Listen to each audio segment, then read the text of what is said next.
सनातन धर्म कशाला म्हणतात? सनातन शब्दाच्या अनेक व्युत्पत्ती आहेत, संज्ञतेच्या, तनुतेच्या वगैरे पुष्कळ आहेत. जो पुरातन आहे, जो प्रिय आहे, जो पवित्र आहे, असा अर्थ आहे त्याचा. आणि माऊली असं लिहितात,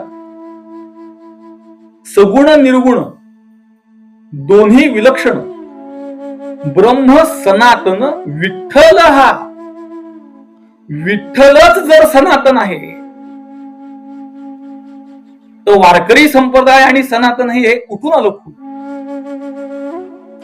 किंवा काही लोकांचं म्हणणं असं आहे की आम्ही प्रस्थानत्रयी फक्त प्रमाण मानतो. प्रस्थानत्रयी संकल्पना कुठली आहे? आणि तीनच प्रस्थान कोणी ठरवली? ती सनातन आहेत. किंबहुना वारकरी संप्रदायाची प्रस्थानत्रयी ही सनातन प्रस्थानत्रयीला अनुकूल आहे. वारकरी संप्रदाय वैदिक आहे का हा विषय नाही, वारकरी संप्रदाय वेदानुकूल आहे हे लक्षात घ्या. वेदांनी केलेल्या उपदेशाला मानून चालणारा संप्रदाय.